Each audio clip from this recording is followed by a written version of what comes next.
अभी हम क्या करने लगे हैं, अभी हम बेसिकली नोटबुक ओपन कर लें और लास्ट टाइम हमने कुछ स्टेप्स लिखे थे मशीन लर्निंग के, आपको याद है किसी को? वो ज़रा स्टेप्स तो लिखें। हमारा पहला स्टेप क्या था? फर्स्ट स्टेप हमारा क्या था? इंपोर्ट डेटा, और इसमें साथ रेलेवेंट लाइब्रेरीज भी था, मैंने शायद कहा था कि नहीं, क्योंकि लाइब्रेरीज के बगैर डेटा इंपोर्ट नहीं होगा। वो स्टेप साथ साथ लिखें तो यू विल सी कि हम हर स्टेप पे अमल करेंगे और इवेंचुअली फिर रिग्रेशन भी रन करेंगे और बाकी सारे काम भी करेंगे। So this is first step. What's the second step? हाँ, आप क्या करते हैं? आप डेटा की प्री प्रोसेसिंग करते हैं। तो मैं स्टेप 2 में लिख रहा हूँ data pre processing. Okay, what's the third step? हाँ, अब थर्ड हमारा स्टेप था, हम डेटा को क्या करेंगे? स्प्लिट करेंगे, स्प्लिट द डेटा। और फोर्थ स्टेप क्या था? हाँ, फोर्थ स्टेप हमारा था अप्लाई एल्गोरिदम। हम इसमें यहाँ पे क्या करेंगे? आज हम सिर्फ एक एल्गोरिदम अप्लाई करेंगे, अप्लाई लीनियर रिग्रेशन एल्गोरिदम। यानी अभी के लिए हम हर लेक्चर में एक या दो एल्गोरिदम्स नए सीखते रहेंगे और हम उनको अप्लाई करते रहेंगे। बाकी सारे स्टेप्स जो हैं वो ऑलरेडी यानी ऑलमोस्ट सेम होते हैं, उनमें कोई खास फर्क नहीं होता। ओके, और नेक्स्ट उसके बाद हमारा स्टेप क्या था? हाँ, अभी हम कंपेयर नहीं कर सकते क्योंकि अभी हम एक ही एल्गोरिदम अप्लाई कर रहे हैं, बट फ्यूचर में हम उनको कंपेयर भी कर सकते हैं।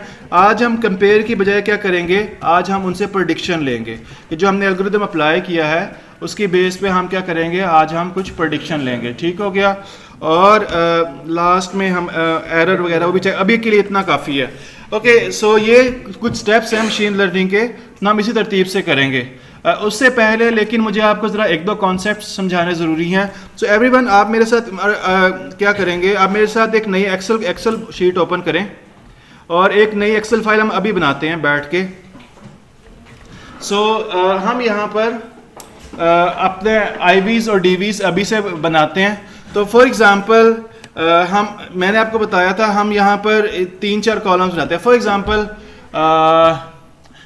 स्टूडेंट का, फॉर एग्जांपल अगर हमने जीपीए प्रेडिक्ट करना है कि एक स्टूडेंट का जीपीए कितना है, ठीक हो गया?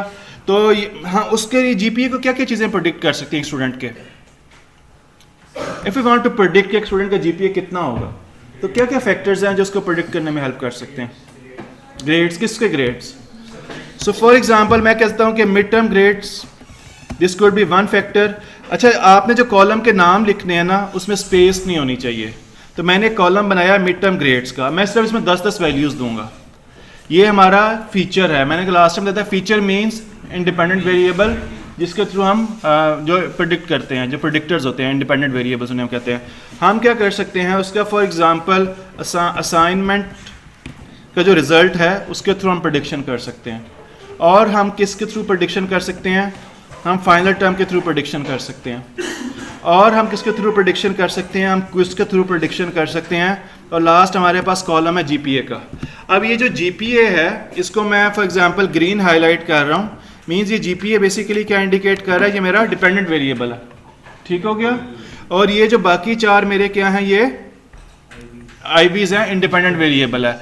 हमें सिर्फ ना इसमें 10-10 वैल्यूज चाहिए। तो फॉर एग्जांपल जो मिड टर्म ग्रेड्स है ना, मैं इसके आगे यहाँ पे लिख रहा हूँ 100 में से इसको हम for example mid term marks कर लेते हैं, ग्रेड्स की बजाय मिड टर्म अंडरस्कोर मार्क्स। तो फॉर एग्जांपल 100 मार्क्स का मिड टर्म था और फॉर एग्जांपल 100 में से हम कुछ, ये सारी हमारी वैल्यूज कोशिश करें एक जैसी हो। तो पहली वैल्यू मैं लिख रहा हूँ 80, देन मैं लिख रहा हूँ फॉर एग्जांपल 90, देन मैं लिख रहा हूँ 34, देन मैं लिख रहा हूँ 67। आप मेरे साथ साथ ही लिखेंगे, ये एक्सेल शीट बना रहे हैं अभी हम भाई। 78 एंड देन 99, टोटल हम 10 वैल्यूज़ लिखेंगे।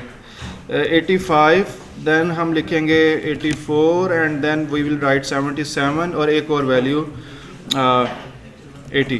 तो मैंने टोटल 10 वैल्यूज़ लिखी हैं मिड टर्म मार्क्स की, ऐसे ही है। ओके, असाइनमेंट हम अज्यूम करते हैं 10 मार्क्स की थी और असाइनमेंट में फॉर एग्जांपल मार्क्स अब 10 में से रैंडम वैल्यूज, फॉर एग्जांपल एक के 9 है, एक के 8 है, एक के 7 है, एक के 6 हैं, फिर किसी के 9 हैं, फिर किसी के 4 हैं, किसी के 6 हैं, 7 है, 8 हैं और मे बी 10 भी हैं, किसी के 10 आउट ऑफ 10 भी हैं। फाइनल टर्म जो है वो हमारा फॉर अज्यूम करें वो 500 में से था, नहीं ज़्यादा बड़ा हो जाएगा, मे बी वो भी 100 में से ही कर लें।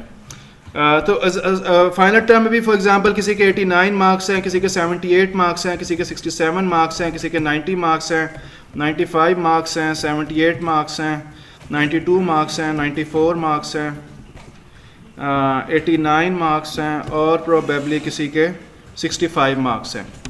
क्विज़ जो था वो एज्यूम करें वो फिर 10 मार्क्स का था और हमारे पास क्विज़ में किसी के 7 मार्क्स हैं, किसी के 9, 7, 6, 5, इस तरह से मैंने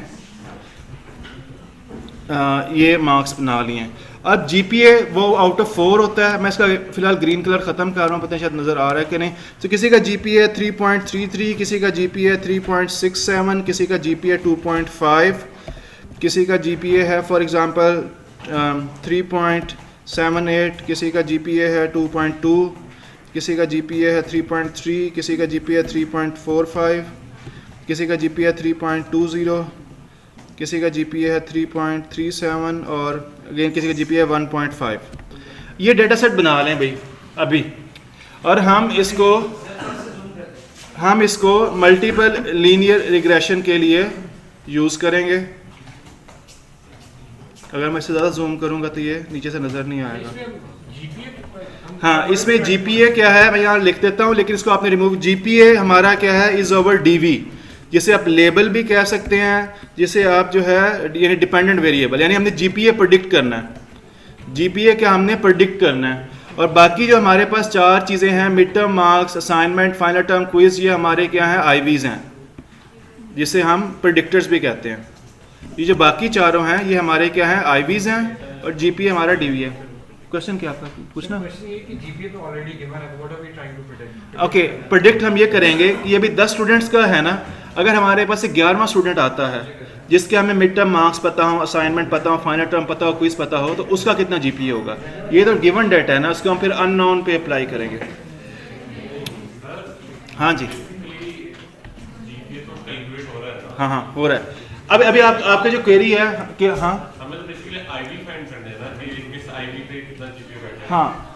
बेसिक अभी इसको करें, आपका क्वेश्चन का आंसर हो जाएगा। अभी इसको एज इट इज़ करें, ये डेटा लिखें, इसको CS सेव है, CSV करें और इसको इंपोर्ट करें जुपिटर नोटबुक में। हाँ, क्या क्वेश्चन है?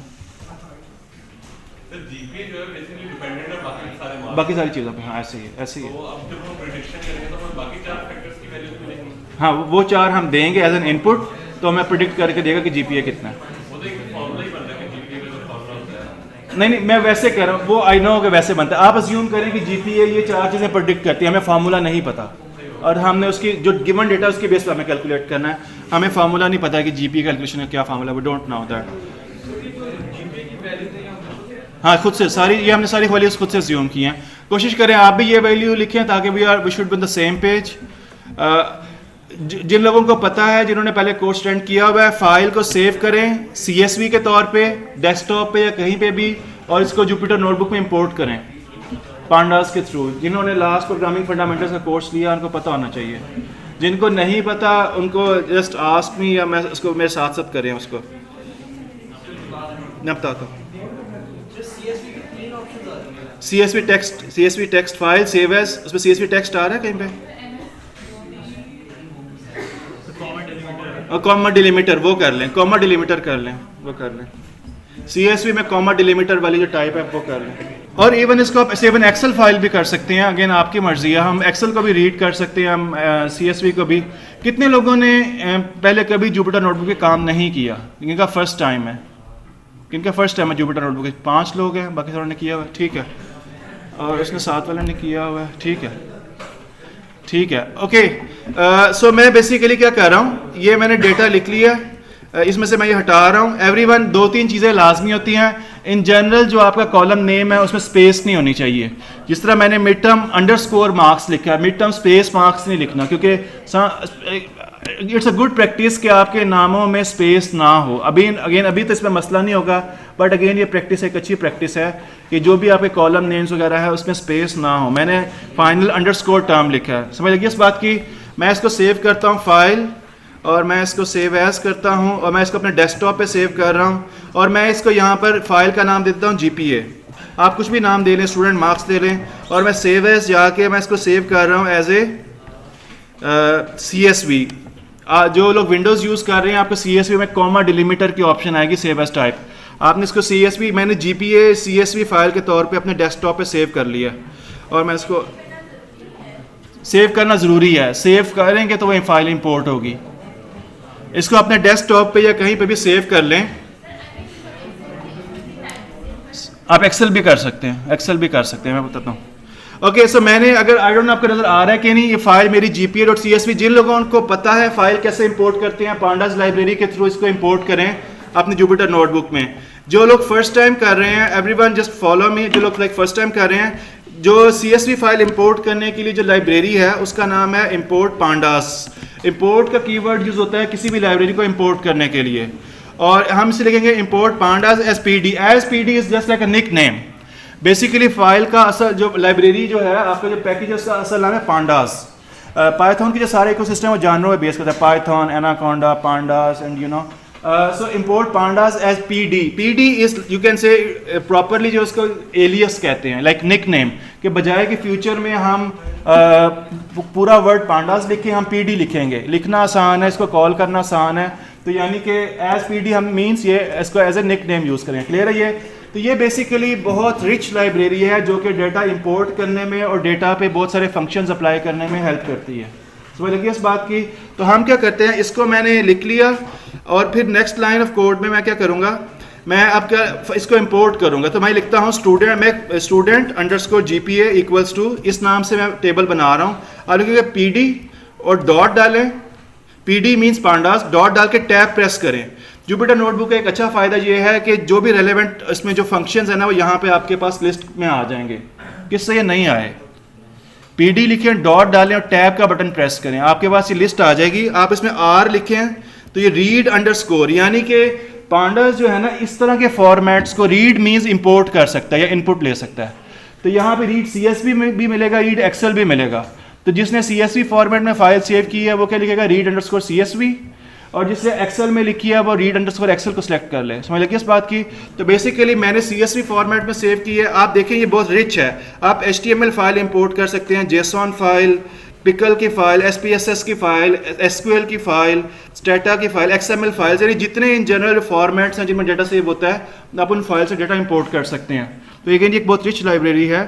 तो मैं बेसिकली रीड CSV करूँगा और बेसिकली क्या करूँगा, ब्रैकेट्स डालूंगा, इट्स अ फंक्शन, और मैं इन्वर्टेड कॉमास में ना पाथ दूंगा अपनी फाइल का। आप क्या करेंगे, फॉर एग्जांपल मेरी फाइल डेस्कटॉप पे पड़ी है, मैं उस पर राइट क्लिक करूंगा, उसकी प्रॉपर्टीज़ में जाऊंगा जी, और मैं इस पे प्रॉपर्टीज़ में जाकर जो मेरी फाइल का पाथ है, होम ए डेस्कटॉप, आपके पास जो विंडोज़ यूज़ कर रहे हैं आपके पास आएगा C//user जो भी आता है, आप वो पूरी फाइल का पाथ देंगे। और उसके बाद मैं क्या करूँगा, मैं लिनक्स यूज़ कर रहा हूँ तो मेरे पास // आता है, आपके पास बैकस्लैश आएगी, और फिर मैं फाइल का नाम gpa.csv लिखूँगा। जो विंडोज़ वाले हैं वो बेसिकली इन्वर्टेड कॉमा से पहले R भी डालेंगे।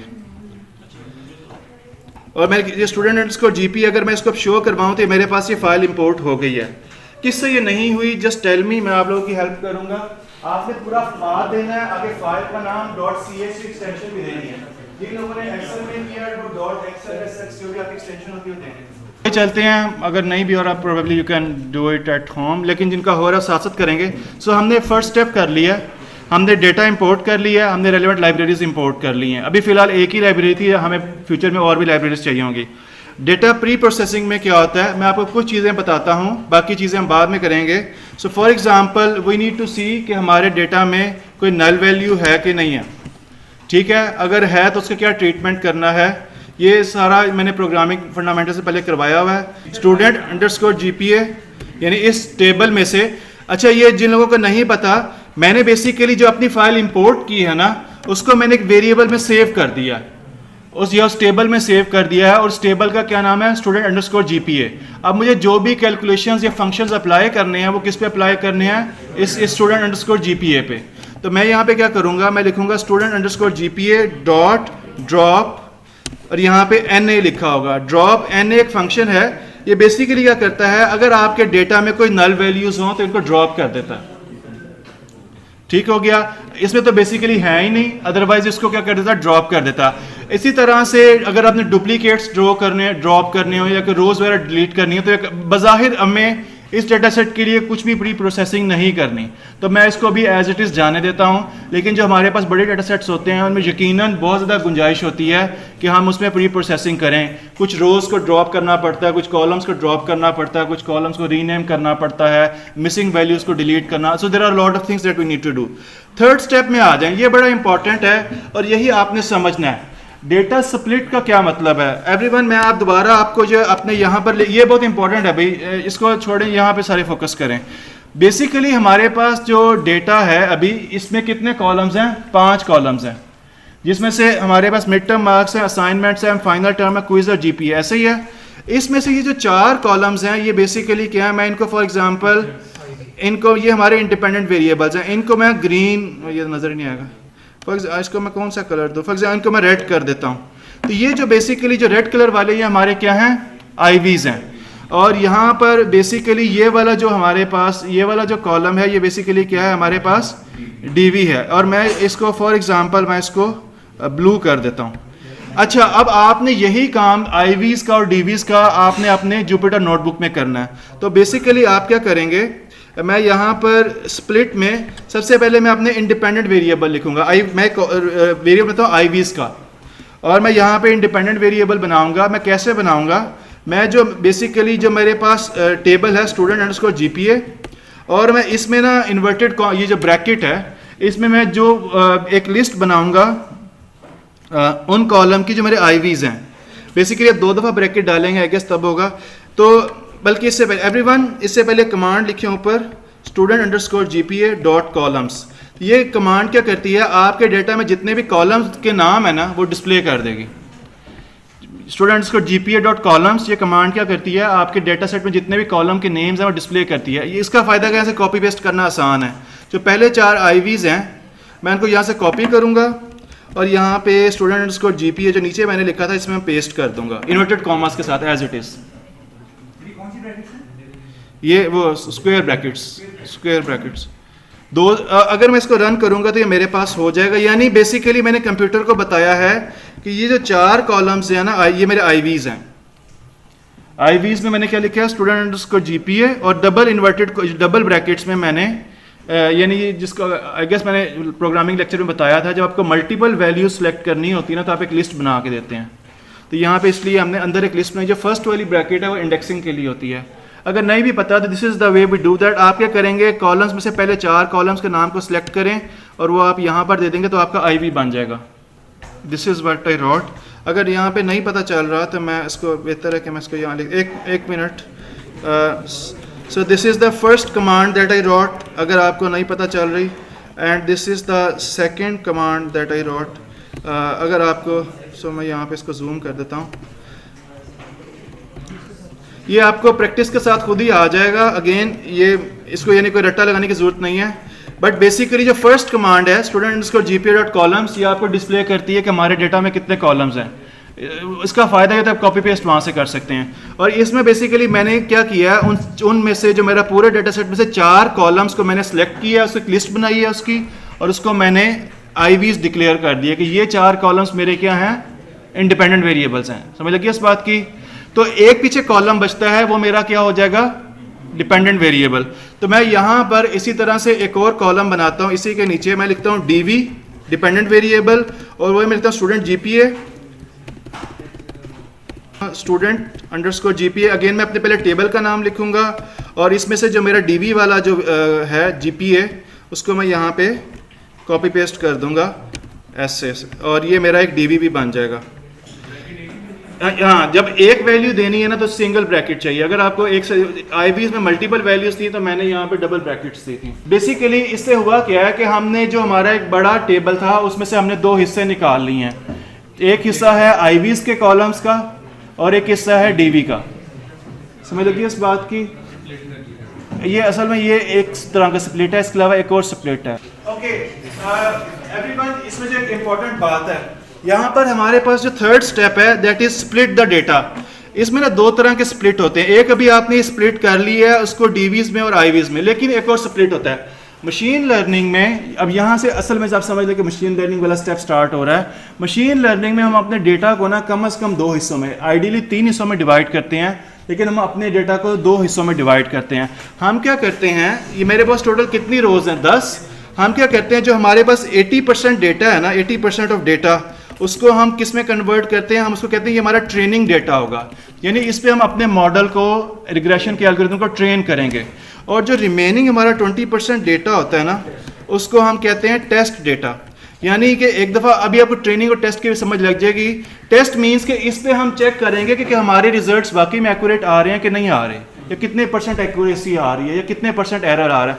सो training data means, training data क्या क्या होता है, data used to run machine learning algorithms. Means आप क्या करेंगे, जिस तरह आपने जो रिग्रेशन इक्वेशन बनाई है ना, वो आप इस 80% डेटा पे आप रिग्रेशन इक्वेशन जो आपने बीटा नॉट बीटा वन आप इस पे कैलकुलेट करेंगे। और जो टेस्ट डेटा क्या होता है, data used to check the accuracy of machine learning, यानी जो मशीन ने सीखा है, यानी जो मशीन ने एक्चुअल में सीखा है, जो मशीन ने जो ट्रेंड सीखा है वो कितना एक्यूरेट उसने सीखा है, कि इसमें एरर कितना आया है, उसकी एक्यूरेसी कितनी आई है। तो ये 2 तरह का डेटा होता है। आप क्या करते हैं, अपने 80% डेटा को ट्रेनिंग डेटा कहते हैं। ट्रेनिंग डेटा मींस आप उस पर एक्चुअल पे जो आपने रिग्रेशन का फार्मूला लगाया आप उस पर रन करेंगे, ठीक हो गया। और 20% क्या होता है, हम एक्यूरेसी के लिए चेक करते हैं कि जो उसने 80% से जो उसने चीज़ सीखी है, जो उसने ट्रेंड सीखा है, जो उसने पैटर्न सीखा है, क्या वाकई में वो सही है या गलत है। अगर गलत है तो हम उसको और इम्प्रूव करने की कोशिश करते हैं, और अगर वो सही होता है तो फिर हम उसको आगे नेक्स्ट स्टेप पे ले जाते हैं, जिससे हम कहते हैं कि हम एक्चुअल में डिप्लॉयमेंट वाली साइड पे ले रहे हैं। समझ लगी इस बात की। तो मैं आपको फॉर एग्जांपल ये, अगर हमारे पास डेटा है ना, तो मैं क्या करूँगा, इसमें जैसे जो हमारा 80% डेटा है, जो पहली 8 रोज़ हैं फॉर एग्जाम्पल, ये जो हमारे पास डेटा है, इसमें जो पहली 8 रोज़ है ना, ये वाला जो हमारे पास डेटा है, आई कैन कॉल इट व्हाट, ये सारे का सारा डेटा मैं इसको कहूँगा ये मेरा ट्रेनिंग डेटा है। और ये जो मेरे पास रिमेनिंग जो नीचे वाली 2 रोज़ हैं, मैं इनको क्या कह सकता हूँ, ये मेरा फॉर एग्जांपल कौन सा है, ये मेरा टेस्ट डेटा है। तो बेसिकली आपका डेटा समझे 4, इसमें 2 तरह की स्प्लिटें हैं। 4 आपका डेटा पहले डिवाइड होता है इंडिपेंडेंट और डिपेंडेंट वेरिएबल में, समझ लगी है। फिर वो आपकी जो आईवीज और डीवीज हैं उनमें फिर 80-20 का स्प्लिट लगता है, कि जो आपके पास डेटा है 80% उसमें से किस में चला जाता है, ट्रेनिंग में, और 20% किस में से चला जाता है, टेस्टिंग में। ये बड़ा इंपॉर्टेंट है इसको समझना। हाँ हाँ,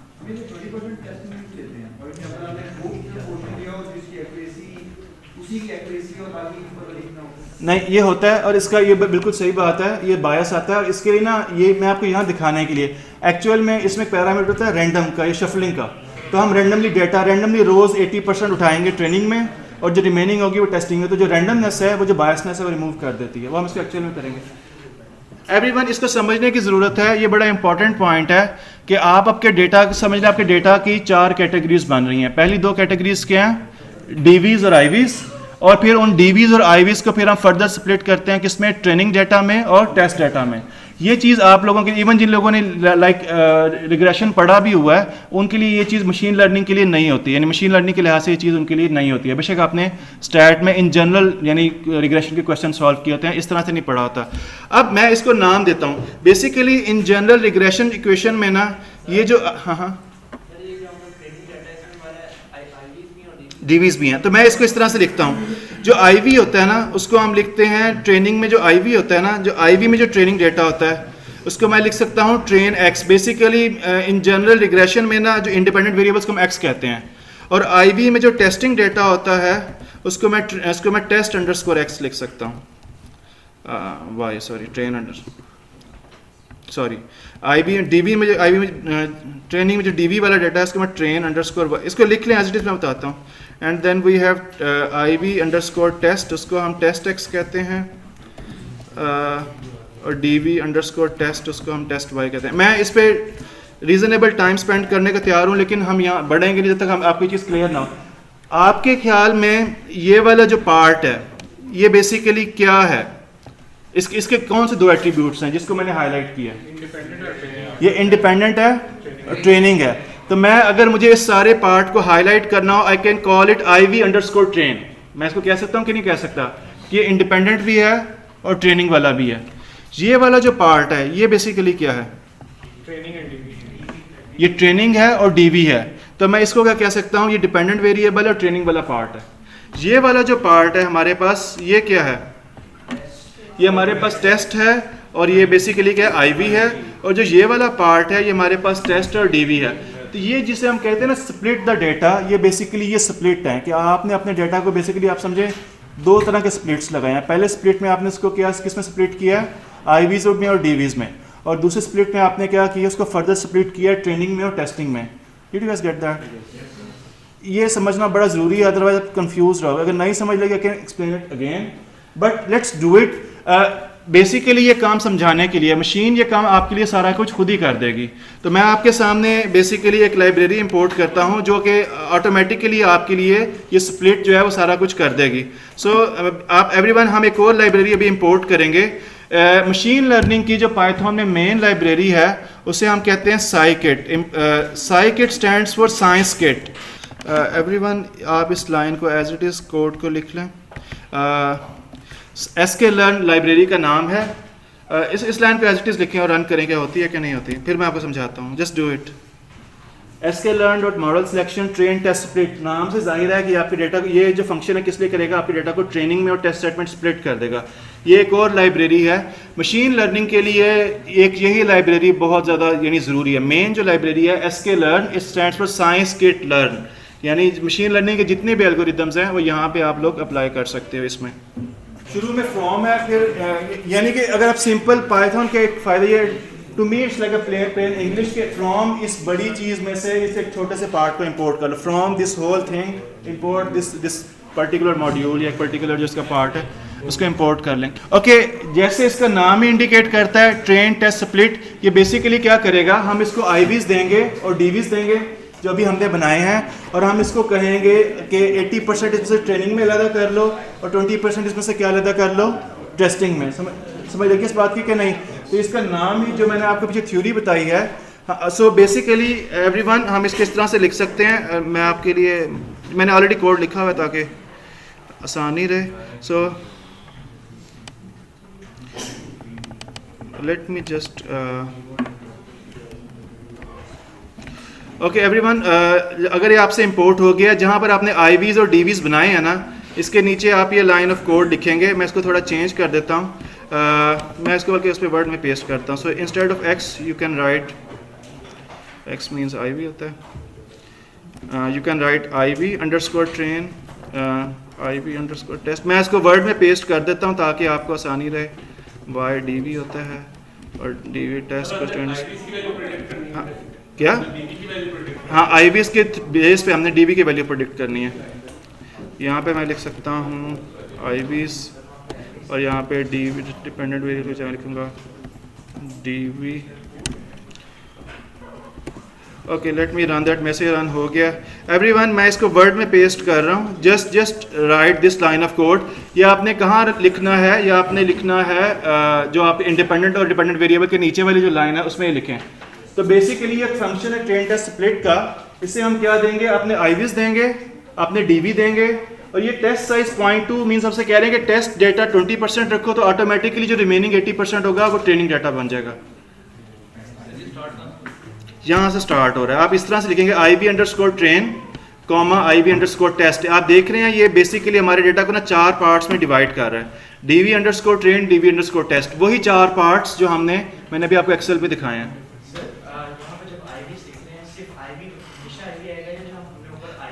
जो भी आपने यहाँ पे स्टेबल आईवी का जो भी आपने अपना नाम दिया हुआ है ना, मैंने यहाँ पे आईवीज नाम दिया है। अगर आपने कोई और नाम दिया तब वो लिखें इंडिपेंडेंट वेरिएबल का। अगर आप क्या असाइन किया एग्जैक्टली कि भाई इंडिपेंडेंट वेरिएबल्स में से भी ट्रेन निकालो, टेस्ट निकालो, और डिपेंडेंट वेरिएबल्स में से भी ट्रेन निकालो, टेस्ट निकालो। और हम उसको फंक्शन में एज एन इनपुट क्या दे रहे हैं? इंडिपेंडेंट वेरिएबल्स दे रहे हैं, डिपेंडेंट वेरिएबल दे रहे हैं, और टेस्ट साइज का मतलब होता है कि 20% डाटा रिजर्व कर लो टेस्टिंग के लिए, तो ऑब्वियसली जो रिमेनिंग होगा 80% वो किसके लिए रिजर्व होगा? ट्रेनिंग के लिए। तो ये basically simple line of code है। अगर आप इसको सही से रन कर ले, रन हो गया साइज। हाँ, टेस्ट अंडरस्कोर साइज का एक पैरामीटर है, वो यानी वो आपसे पूछ रहा है कि जो भी आपने डेटा दिया ना, कितने % आपने टेस्टिंग के लिए रिजर्व करना है। तो मैंने इसे कहा 0.2 मीन्स 20% डेटा टेस्टिंग के लिए रिजर्व कर लो, तो ऑटोमेटिकली जो रिमेनिंग होगा वो 80% वो ट्रेनिंग के लिए रिजर्व होगा। आप 0.3 भी लिख सकते हैं, आप 0.1 भी लिख सकते हैं, कुछ भी लिख सकते हैं। सो अगर आप if you want to test that, अगर आप यहाँ पर जो 4 वेरिएबल्स हैं, everyone just try to write, for example IV_train लिखता हूँ, तो यू विल सी कि जो आपका ट्रेनिंग वाला डेटा है ना, आप देखेंगे यहाँ पे आपको कितनी ऑब्जर्वेशंस मिल रही हैं। आप देखेंगे टोटल 10 थी ना, ये आपको उसमें से 8 मिलेंगी। मैंने बेसिकली जो आपके वेरिएबल्स बने हैं ना IV_train, ज़रा उसको लिखें और देखें कि वाकई मेरे पास ट्रेनिंग में 8 ऑब्जर्वेशंस आ रही हैं, और आप यहाँ पे देख रहे हैं कि उनके इंडेक्स वैल्यू शफल्ड हुए हुए हैं, उसने ऑटोमेटिकली शफलिंग की है। इसी तरह से आप देखें मेरे पास IV में टेस्ट में कितनी वैल्यूज़ आ रही हैं, इंडिपेंडेंट वेरिएबल के टेस्ट में सिर्फ 2 वैल्यूज़ आ रही हैं, तो इट मीन्स उसने 10 की ऑब्जर्वेशंस थी, 8 उसने ट्रेनिंग में ले गया और 2 वो टेस्टिंग में ले गया। इसी तरह से आपको DV में भी ट्रेन में जाएं आपको 8 वैल्यूज़ मिलेंगी, और DV में भी आप टेस्ट में जाएं आपको 2 वैल्यूज़ मिलेंगी।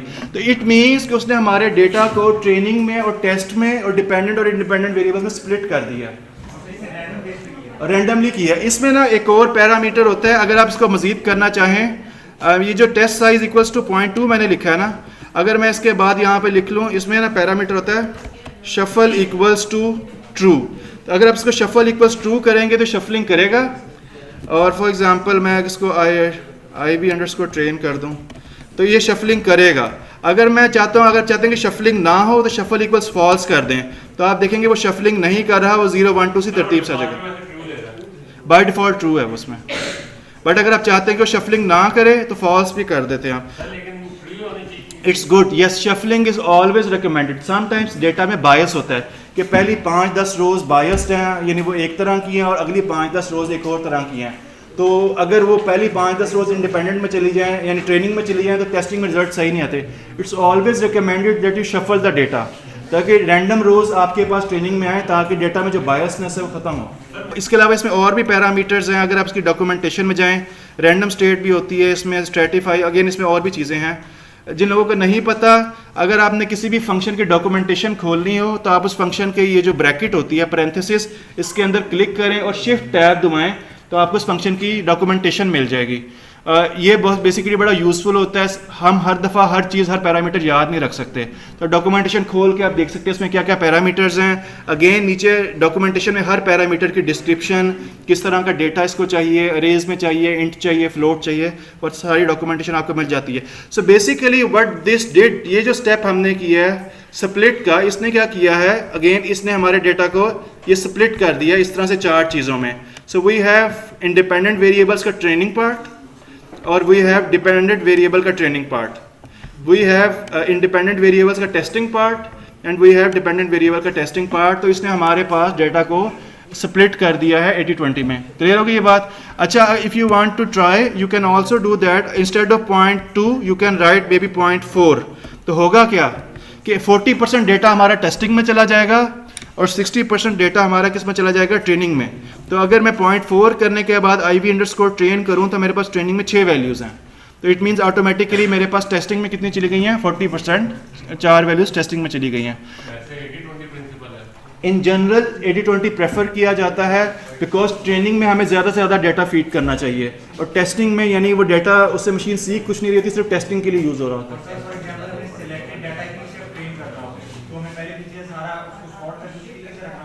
I don't know, selected data अगर आपने ट्रेन करना है तो आप उसको पहले से हाईलाइट करना पड़ेगा कि फ़लाँ रोज़ जो है ट्रेनिंग के लिए यूज़ होंगी, हो जाती है। मैंने लास्ट प्रोग्रामिंग फंडामेंटल्स में बताया भी था कि you can give range of rows, कि यहाँ से यहाँ तक रोज़ आप सेलेक्ट कर सकते हैं, तो उसके थ्रू आप कर सकते हैं। Okay, so this is what we call split the data. So once the data is split, it means अब हम एक्चुअल में जो एल्गोरिदम है वो अप्लाई कर सकते हैं। ओके, लीनियर रिग्रेशन के लिए पाइथन में 2 बहुत अच्छी लाइब्रेरीज हैं जो कि बहुत सारी मशीन लर्निंग आपके लिए कर देती हैं। इसमें से एक ये sklearn है, ये लाइब्रेरी है, और इसके अलावा दूसरी लाइब्रेरी है, उसे हम कहते हैं इंपोर्ट स्टैट्स मॉडल्स। ये लाइब्रेरी है स्टैट्स मॉडल्स। ये बेसिकली इन जनरल जो भी आप यानी कि मशीन लर्निंग पढ़ते हैं, नाम उसका मशीन लर्निंग है, बैक एंड स्टैटिस्टिक्स ही है। तो ये import stats models.api ये बेसिकली बहुत अच्छी लाइब्रेरी है जो कि आपके लिए सारे के सारे statistical modelling like even probabilities और हाई कॉम्प्लेक्स लेवल की इंतहाई कॉम्प्लेक्स लेवल की भी स्टैटिस्टिकल मॉडलिंग आपके लिए कर देगी। द गुड थिंग इज़ कि आपको कोई आप यानी आपको कोई ज़रूरत नहीं है इसको बीटा नॉट कैलकुलेट करवाने की, खुद ही आप देखेंगे सारा कुछ आपके लिए कर देगा। But it's better for you to know कि बैक एंड पे हो क्या रहा है, समझ लगी इस बात की। तो हम अभी स्टैट्स मॉडल्स के थ्रू लीनियर रिग्रेशन अप्लाई करते हैं। तो मैंने इसको everyone just run that import stats models, और इसमें एक आगे उसका सब मॉड्यूलर डॉट API और इसका एलियस मैंने रखा है SM।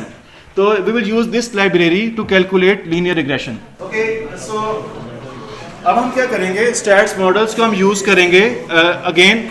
अब यहाँ पर अब हम यहाँ पे आते हैं डेटा इसमें अप्लाई लीनियर रिग्रेशन एल्गोरिदम में, ठीक है।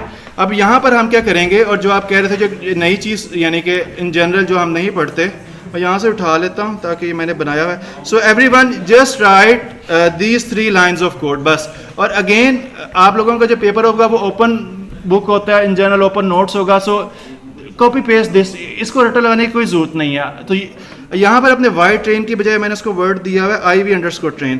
तो इसको मैं नाम दूंगा IV_train, और यहाँ पे मैं लिखूँगा y is like DV, y DV होता है DV_train, और इसको मैं नाम दूंगा IV। जो ऊपर आपने 2 ट्रेनिंग आप देख रहे हैं, मैंने यहाँ पे ट्रेनिंग के सिर्फ 2 वेरिएबल्स दिए हैं, टेस्टिंग का कोई नहीं दिया। Just run that and I hope you will get, इसको जस्ट लिखें एज इट इज।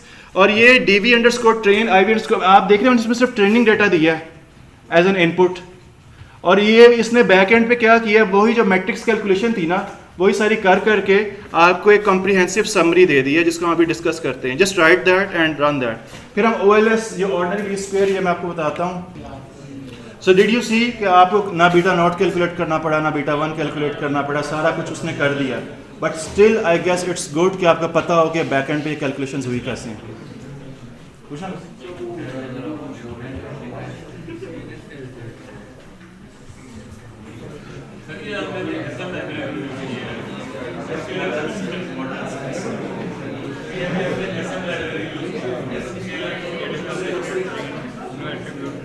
लेकिन इसका ये फायदा कि जैसे समरी है ना वो ज़्यादा खूबसूरत तरीके से वो डिस्प्ले करता है, इसलिए किससे ये नहीं हुआ, किससे समरी नहीं आई। The output should be, you should get a like nice summary like this. I guess जिन लोगों ने अगर SPSS वगैरह यूज़ किए उससे बेहतर है। आप यहाँ पे एक लाइन और भी ऐड कर सकते हैं। ओके एवरीवन, ये एक लाइन आप और लिख लें इससे पहले, फिर मैं आपको इसको डिस्कस करते हैं, इसकी समरी हम सारी बताते हैं। Okay everyone, just write this 1 line of code as well. सबसे टॉप पे लिखनी है आपने। देन हम कोड को एक्सप्लेन भी करते हैं और फिर आगे देखते हैं कि प्रेडिक्शन कैसे करनी है, और फिर डॉट फिट क्या होता है, फिर हम सारा कुछ इसको देखते हैं, फिर हम आउटपुट का भी देखते हैं। इसको लिखें, ये 4 लाइन्स ऑफ कोड हैं। अगेन आपको मैं इसकी लॉजिक समझा दूंगा, कोई रट्टा लगाने की जरूरत नहीं है। पहली बात ये, आप 2-3 दफ़ा प्रैक्टिस करेंगे आपके वैसे याद हो जाएगा। इवन नहीं भी याद होता, you are allowed to copy paste it in your exams. Basic ये है कि आपको लॉजिक, अंडरलाइंग लॉजिक और ये फ्लो इसका या कोड का वो समझ आना चाहिए। रियलिटी में भी हम सारे कॉपी पेस्ट ही कर रहे होते हैं, प्रोफेशनल्स भी सारे गूगल से कोड कॉपी पेस्ट ही कर रहे होते हैं बहुत ज़्यादा, तो वो कोई इतना इशू नहीं है। ओके, सो ये बेसिकली कर क्या रहा है इसमें। फर्स्ट लाइन बेसिकली क्या है, आपका ये जो फर्स्ट लाइन है ना, अब मैं इसको एक्सप्लेन कर रहा हूँ। ये जो फर्स्ट लाइन है ऐड कांस्टेंट, मैंने आपको बताया था रिग्रेशन इक्वेशन में एक बीटा नॉट होता है जिसे हम कांस्टेंट भी कहते हैं, इंटरसेप्ट भी कहते हैं। जो फर्स्ट लाइन है ये बेसिकली क्या कर रहा है, इसको हम कह रहे हैं कि कैलकुलेट यानी कि इंटरसेप्ट फॉर अस, जिसे हमने इंटरसेप्ट कहा या जिसको आप बीटा नॉट भी कहते हैं, ये आपके लिए वो कैलकुलेट कर रहा है। ये इंटरसेप्ट कह लें या इसको यहाँ पे वो कांस्टेंट भी कहता है। ये फर्स्ट लाइन ऑफ कोड ये कर रही है ऐड कांस्टेंट। ये बाय डिफॉल्ट खुद से कैलकुलेट नहीं करता, तो हमें इसको एक्सप्लिसिटली बताना पड़ता है कि हमारे लिए कांस्टेंट को ऐड करे या कैलकुलेट करे। इस लाइन की आउटपुट बेसिकली क्या होती है, आपके पास जो नीचे समरी आ रही है ना, उस समरी में यहाँ पे CONST लिखा हुआ कांस्टेंट जो आपका बीटा नॉट है, आपको समरी में कांस्टेंट मिल रहा है। ये बेसिकली वो जो लाइन ऑफ कोड है ये उसकी वजह से ये कैलकुलेट कर रहा है कांस्टेंट की वैल्यू, जिसे आप बीटा नॉट कहते हैं। आपने बीटा नॉट मैनुअली कैलकुलेट किया था ना, ये वही चीज़ है, ये उस चीज़ को कैलकुलेट कर रहा है। लेकिन चूंकि ये मल्टीपल लीनियर रिग्रेशन है, यहाँ पर इसके बैकएंड पे क्या चल रही है, कैलकुलेशंस किस में हो रही हैं, मैट्रिसेस के फॉर्मेट में, मैट्रिसेस के फॉर्मेट में हो रही हैं। जो नेक्स्ट लाइन ऑफ कोड है ये बेसिकली हम क्या करते हैं, ये मैंने आपको C++ इन्होंने पढ़ी, थोड़ी सी पढ़ी थी आप लोगों ने C++ कह रहा हूँ, पढ़ी थी आप लोगों ने ना। तो हम इसमें क्या बनाती है, और ये जो लाइन ऑफ कोड है ये ऑब्जेक्ट बना रही है, ये क्या कर रही है, एक ऑब्जेक्ट बना रही है, ऑब्जेक्ट ऑफ sm.ols, यानी बेसिकली हम इसको कह रहे हैं कि जी यानी हमने एक ऑर्डिनरी लीस्ट स्क्वायर कैलकुलेट करना है। रिग्रेशन के बैकएंड पे जो टेक्निक होती है वो जो आपने कैलकुलेट किया है उसे OLS कहते हैं, ऑर्डिनरी लीस्ट स्क्वायर। तो ये ऑब्जेक्ट जो डॉट फिट लाइन है ना, यहाँ पर डॉट फिट का मतलब होना इट मीन्स वो एक्चुअल में कैलकुलेशंस कर रहा है, यानी डॉट फिट कमांड में सारी कैलकुलेशंस हो गई हैं, और जिस तरह वो बेस्ट फिट लाइन नहीं बनाते आप समझ लें बैकएंड में वो बन गई है। OLS ये OLS इज जो यानी कि जो कैलकुलेशन का मेथड है ऑर्डिनरी लीस्ट स्क्वायर कहते हैं, या आप स्टैट में पढ़ोगे भी, यानी ये जो बेसिकली ना हम सिर्फ ऑब्जेक्ट बना रहे हैं, यानी OLS का हम ऑब्जेक्ट बना रहे हैं, नीचे इस ऑब्जेक्ट के थ्रू हम उसको कह रहे हैं डॉट फिट कमांड बेसिकली क्या कर रहा है, एक्चुअल कैलकुलेशंस परफॉर्म कर रहा है। और यहाँ पर बेसिकली क्या हो रहा है, यानी जो बेस्ट फिट उसने जो कैलकुलेट करना था, ये जो बीटा नॉट या बीटा 1 की जो उसने वैल्यूज़ कैलकुलेट करनी थी, बीटा 1 बीटा 2 उसने यहाँ पे कैलकुलेट कर ली हैं। और लास्ट लाइन सिर्फ समरी डिस्प्ले करने के लिए है कि जो भी उसने पीछे कैलकुलेशन किया है उसके यानी कि खूबसूरत एक समरी के फॉर्मेट में वो डिस्प्ले कर दे। तो यू विल सी कि लास्ट लाइन की जो आउटपुट है वो आपके पास इस तरह से आ रही है। समझ लगी इस बात की? अब अगेन जो एक फ़र्क होता है इंडस्ट्री में ना, एक ये बड़ा और ये बहुत जेन्युइन जो फ़र्क है, CS के जो बच्चे हैं इन जनरल वो बहुत अच्छा कोड लिख लेते हैं, हमें कोडिंग आती है, बट CS में इन जनरल पाइथन अभी भी शायद नहीं पढ़ाई जाती। आई नो इन फास्ट में CS में mostly they teach C++ and Java, और जो ज़्यादा उनका फोकस होता है वो होता है डेवलपमेंट वाली साइड पे या डेटाबेसेस उस साइड पे होता है। अब CS के लड़कों का ये होता है कि उनको ये स्टैट नहीं आते। For example they can write a very nice code, you we copy pasted that and we got this summary, now interpret that, वहाँ पे जाके वो मार खाते हैं। और बिजनेस के स्टूडेंट्स जिन्होंने स्टैट पढ़ी होती है उनकी थोड़ी सी कमजोरी होती है कि उनको कोडिंग नहीं आ रही होती, बट अगर वो लोग जिनके दोनों चीज़ें आती हैं वो दोनों में यानी फिर वो एक्सेल करते हैं मशीन लर्निंग की फील्ड में, कि अगर आपको कोडिंग भी आती है और बैक एंड पे इसकी स्टैटिस्टिकल बैकग्राउंड का भी पता है, तो सो फॉर एग्जांपल इवन यानी आप गूगल से कोड लिख के you can get this summary, but what is it's interpretation, हमने इसे सीखा क्या है, या हमने इस ये इतने जो नंबर्स आ गए हैं इसकी क्या इंटरप्रिटेशन है, कोई बता सकता है इसको? अब ये जो आपके पास समरी आई है, व्हाट इज इट्स इंटरप्रिटेशन, इसकी क्या इंटरप्रिटेशन है, इस समरी से हमें क्या पता चला? हाँ बिल्कुल ठीक है, ये मैं आपको बताता हूँ। सबसे पहली बात मैं आपको कुछ चीज़ें बता रहा हूँ, ये अब स्टैट का आपका स्टैटिस्टिकल इन्फ्रेंस का भी कोर्स उसमें आप पढ़ेंगे ज़्यादा डिटेल में, बट मैं आपको कुछ चीज़ें बता रहा हूँ। आपके यहाँ पर R² लिखा हुआ है और एडजस्टेड R², हम एडजस्टेड R² को मैं भी एक्सप्लेन कर रहा हूँ यहाँ पे। तो एडजस्टेड R² बेसिकली क्या बताता है, so if I need to tell here, इसको मैं यहाँ लिख देता हूँ। जो एडजस्टेड R² है, ये बाकी आप यानी वो इन्फ्रेंस के कोर्स में पढ़ेंगे ज़्यादा, ये बेसिकली क्या बताता है, इसकी क्या वैल्यू आपके पास आ रही है, मेरे पास 0.197 आ रही है यहाँ पे। तो मैं इसकी इंटरप्रिटेशन क्या करूँगा, अगर मुझे इसको इंटरप्रेट करना है तो मैं इसके तरह से इंटरप्रेट करूँगा 19% वेरिएशन इन DV, और DV हमारा क्या है, GPA है, इज एक्सप्लेन्ड बाय दीज 4 जो हमारे 4 IVs हैं। ये और ये कोई इतना अच्छा रिजल्ट नहीं है, इसलिए अच्छा रिजल्ट नहीं है कि ये बहुत सिर्फ 10 का डाटा है, ये अगर हमारे पास हज़ारों में होता तो ये बहुत अच्छा रिजल्ट हमसे निकलते। वह बताता हूँ अभी। बेसिकली इसका मतलब क्या है कि आपका जो फाइनल टर्म का रिजल्ट है ना, सिर्फ 19% इन 4 फैक्टर्स पे डिपेंड करता है।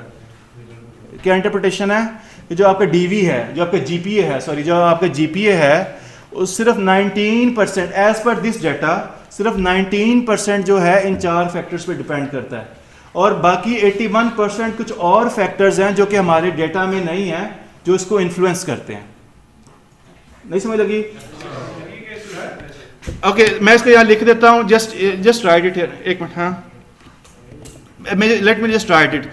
और ये आपने जब भी आपने इसको एक्सप्लेन करना है किसी को, या इसको डेटा के इंटरप्रिटेशन है, 19% change in dependent DV, GPA 0.19 is 19% is due to 4 IVs जो कि हमने दिए हैं, रिमेनिंग 81% जो कि अननोन वेरिएशन, इसे हम कहेंगे अननोन या अनएक्सप्लेन्ड वेरिएंस।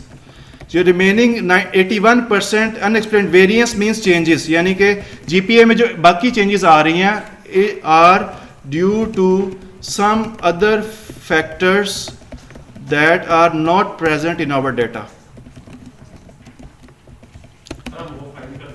हाँ वो आप कर सकते हैं। बेसिकली हमारा ये डेटा बहुत छोटा है, सिर्फ 10 रोज़ हैं।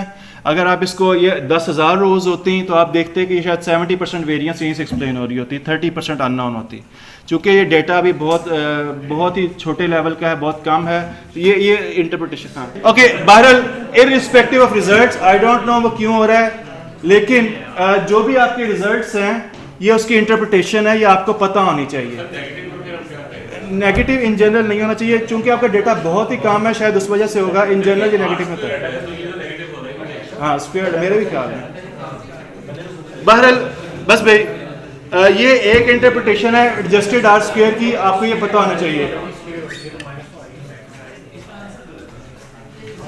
What ever the result is, देखो whatever the result is, अभी हमें रिजल्ट की परवाह नहीं है, आपको जस्ट नंबर्स की बेस पे इंटरप्रेट करना आना चाहिए। Did you know how to interpret that कि 19% variation in GPA independent variable is due to these 4 IVs, जो अभी मेरा रिजल्ट है, और बाकी रिमेनिंग कुछ अननोन फैक्टर्स हैं जिनका हमें नहीं पता, जो कि इसको इन्फ्लुएंस करते हैं, और probably we should find that and add them in our data stuff like that. हाँ जी,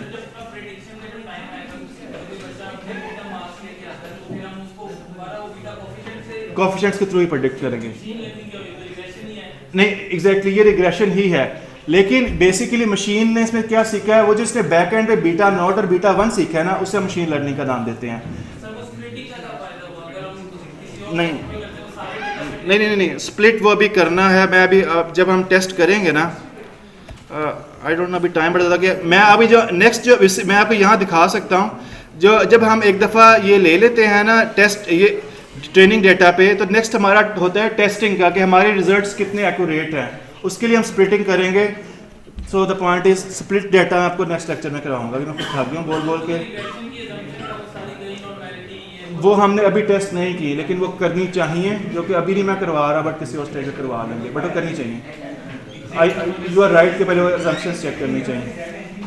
okay that's all for today, यहाँ पे हम इतना रोकते हैं। नेक्स्ट लेक्चर हम इसी को कंटिन्यू करेंगे। जो इसमें सीखने वाली बात है, मेजॉरिटी मशीन लर्निंग एल्गोरिदम्स में ना, ये जो मैंने आपको यहाँ करवाया है, मेजॉरिटी ये पहले स्टेप सारे सेम रहते हैं। फॉर एग्जांपल स्प्लिट डेटा तक ना आप कोई भी एल्गोरिदम ले लें, आपके सारे स्टेप सेम ही रहेंगे। चाहे आप जो मर्जी मशीन लर्निंग का एल्गोरिदम अप्लाई करें, आपको डेटा इंपोर्ट करना ही करना है, आपको उसकी प्री प्रोसेसिंग करनी करनी है, आप उसको ट्रेन टेस्ट में स्प्लिट करना ही करना है। फ़र्क कहाँ पे जो नई चीज़ आती है एल्गोरिदम में, हर एल्गोरिदम में कुछ नई रिक्वायरमेंट्स होती हैं, वहाँ पे जाके हम उसको चेंज करेंगे। क्लियर हो गया ये?